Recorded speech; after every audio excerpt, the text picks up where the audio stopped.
দুটো শিশু বাচ্চা টিকটক করে, টিকটক করার কারণে এদের সঙ্গে প্রেম হয়। পরবর্তীতে সুনামগঞ্জ জেলার একটি ছেলে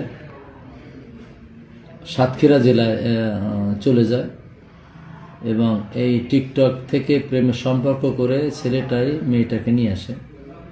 আমরা একটা তথ্য পাই যে দুটো শিশু বাচ্চা এখানে আসছে। এই তথ্যের ভিত্তিতে কিন্তু আমাদের যে কিলো গাড়ি ছিল সেখানে আমরা ওখানে পাঠানোর পর আমরা দুইজন শিশুকে আমরা হেফাজতে নিই। আর শিশু এই জন্য বলছে যে ছেলেটা পড়ে নবম শ্রেণীতে আর মেয়েটি পড়ে অষ্টম শ্রেণীতে।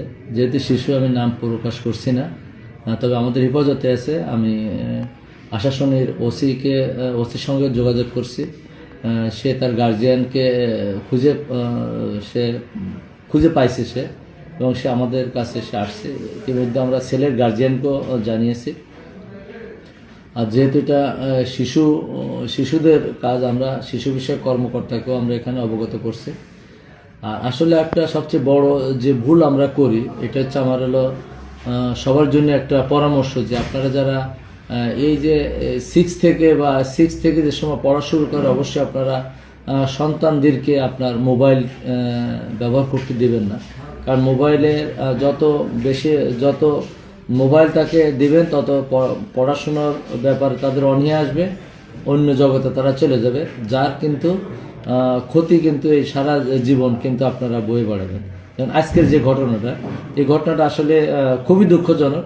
আমি চাই সকল অভিভাবক যাদের সন্তান স্কুলে পড়ে, ছেলে হোক আর মেয়ে হোক, তাদের দিকে কঠোরভাবে তার নজরদারিতে রাখতে হবে। তাহলে এইরকম ঘটনা ঘটতেই থাকবে, একটা সমাজে একটা অবক্ষয় এসে দাঁড়াবে। আপনাদের সহযোগিতায় কিন্তু অবক্ষয় রোধ করা সম্ভব।